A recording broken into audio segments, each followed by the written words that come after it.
দেখুন how I've been hit through the window and just see.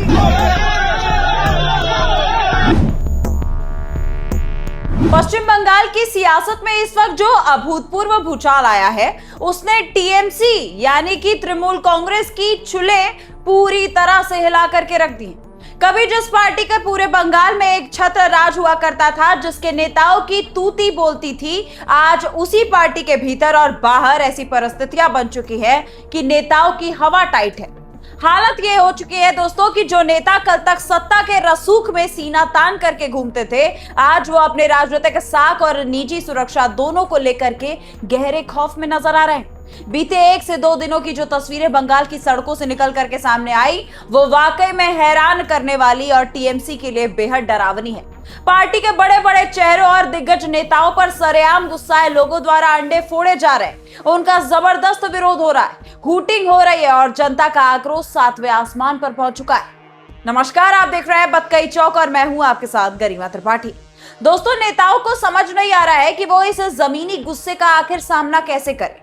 सड़कों पर जारी इस भारी फजीहत और महुआ मोइत्रा समेत कई बड़े चेहरों पर बने चौतरफा दबाव के बीच तृणमूल सुप्रीमो ममता बनर्जी को जो सबसे ज्यादा और ताजा करारा झटका लगा है, उसने ये साफ कर दिया कि दीदी अब अपनी ही बनाई राजनीतिक बिसात पर बिल्कुल अकेली पड़ती जा रही हैं। जी हां दोस्तों, ममता बनर्जी की बेहद करीबी, संकट मोचक और सबसे भरोसेमंद सलाहकारों में शुमार की जाने वाली चंद्रिमा भट्टाचार्य ने महज 1 महीने के भीतर प्रदेश अध्यक्ष पद से इस्तीफा दे दिया।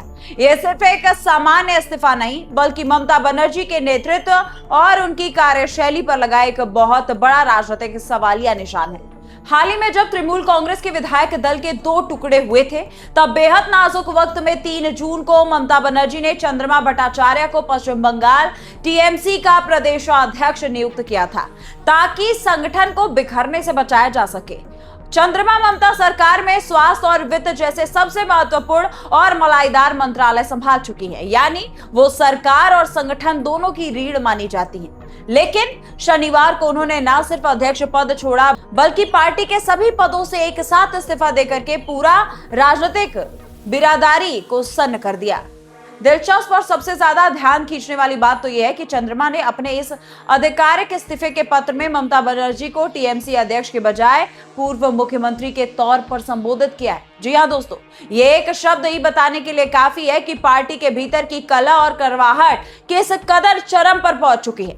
चंद्रिमा ने अपने त्याग पत्र में बेहद आक्रामक और स्पष्ट रुख अपनाते हुए खास तौर पर यह लिख दिया है कि वो तृणमूल कांग्रेस और उससे जुड़े सभी संस्थानों के विभिन्न बैंकों में मौजूद खातों के लिए अधिकृत हस्ताक्षरकार यानी कि ऑथोराइज्ड सिग्नेचर्स के तौर पर अपना नाम तुरंत वापस ले रही। इसके साथ ही उन्होंने चुनाव आयोग के सामने पार्टी का प्रतिनिधित्व करने और पेश होने के लिए मिले अधिकृत दायित्व को भी पूरी तरह से छोड़ दिया। इसका सीधा मतलब यह है कि वो पार्टी से अपना हर एक वित्तीय, कानूनी और संगठनात्मक नाता हमेशा हमेशा के लिए काट चुकी हैं और अब वो वापसी की कोई गुंजाइश नहीं रखना चाहती। इस पूरे भारी विवाद की शुरुआत उस वक्त हुई दोस्तों, जब पार्टी के बागी गुट ने कोलकाता के ईस्टर्न मेट्रोपॉलिटन बाईपास के पास स्थित पार्टी के कई मंजिला आलीशान किराए के दफ्तर पर जबरन कब्जा कर लिया। तब ऋषभ बनर्जी और अन्य बागी विधायक इसी हाई प्रोफाइल टीएमसी भवन को अपने नियंत्रण में ले रहे थे। तब चंद्रिमा भट्टाचार्य भी वहां मौके पर मौजूद थी। हालांकि वहां बढ़ते हंगामे और तनाव को देख करके वो कुछ ही मिनटों में वहां से चुपचाप निकल गई, लेकिन इस घटना के बाद ममता बनर्जी का गुस्सा चंद्रिमा पर फूट पड़ा। चंद्रिमा ने खुद को बताया कि इस पूरे वाकया के बाद ममता बनर्जी ने उन पर सीधा और तीखा आरोप मढ़ दिया कि उन्होंने जानबूझ करके टीएमसी भवन को बागियों के हवाले कर दिया और उनके साथ मिलीभगत की। इसी गंभीर आरोप से चंद्रिमा बेहद आहत हो गए। उन्हें बहुत दुख पहुंचा इस बात का और उन्होंने भारी मन से साफ कहा है कि उनके मन में किसी के खिलाफ कोई शिकायत या फिर आरोप नहीं है, बल्कि उनको खुद से गिला है कि वो शायद शीर्ष नेतृत्व के भरोसे को कायम रख पाती। उन्होंने रोष और दुख व्यक्त करते हुए बड़ा सवाल भी उठाया कि भला वो कौन होती हैं पूरी टीएमसी बिल्डिंग को बागियों को सौंपने वाली। उन पर लगाया गया ये आरोप पूरी तरह से बेबुनियादी है। अब दोस्तों संगठन के भीतर स्थिति ये हो चुकी है कि फिरहाद हकीम और अरूप बिश्वा जैसे पुराने कद्दावर और ममता के खासम खास सहयोगी पहले ही दीदी का साथ छोड़ चुके हैं। रही सही कसर महुआ मोइत्रा से लेकर के पार्टी के उन बाकी सांसदों और नेताओं ने पूरी कर दी है जो बयानों और विवादों के कारण इस वक्त चौतरफा घिरे हुए हैं और बैकफुट पर चले गए। बागी गुट से इस समय सड़कों से लेकर के पार्टी के दफ्तरों तक पूरी तरह से हावी हो चुके हैं और वफादार बचे नेताओं की हालत पतली है। टीएमसी के जो नेता कल तक बंगाल की सड़कों पर राज करते थे, आज उनके लिए अपने निर्वाचन क्षेत्रों में और जनता के बीच जाना भी किसी बुरे सपने जैसा हो गया। जगह जगह गाड़ियों को घेरा जा रहा है, काले झंडे दिखाए जा रहे हैं, सड़कों पर दौड़ा करके अंडे फेंके जा रहे हैं और इसके वीडियो सोशल मीडिया पर जम करके वायरल है और उनका सरेआम सामाजिक और राजनीतिक अपमान हो रहा है। जिस पश्चिम बंगाल में कभी ममता बनर्जी का एक छोटा सा इशारा भी पत्थर की लकीर और कानून बन जाता था, आज उसी बंगाल में उनकी सत्ता का इकबाल खत्म होता दिख रहा है।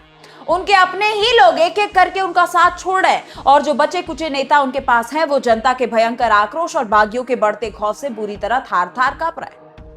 चंद्रमा भट्टाचार्य का ये अचानक इस्तीफा देना, उनका पार्टी से हर पद से इस्तीफा दे देना, हाथ पीछे कर लेना, इस बात की बहुत बड़ा संकेत है कि तृणमूल कांग्रेस के भीतर का जहाज अब पूरी तरह से डगमगा चुका है और आने वाले दिन ना सिर्फ संगठन के वजूद के लिए बल्कि खुद ममता बनर्जी के राजनीतिक भविष्य और उनकी साख के लिए अब तक की सबसे बड़ी और अब तक की सबसे कठिन अग्नि परीक्षा साबित होने वाली है, जिससे पार कर पाना फिलहाल नामुमकिन नजर आ रहा है। दोस्तों, आप टीएमसी के इस क्राइसिस को आखिर कैसे देख रहे हैं? आपको क्या लगता है कि तृणमूल कांग्रेस के साथ जो इस वक्त हो रहा है वो उनकी करनी का ही नतीजा है?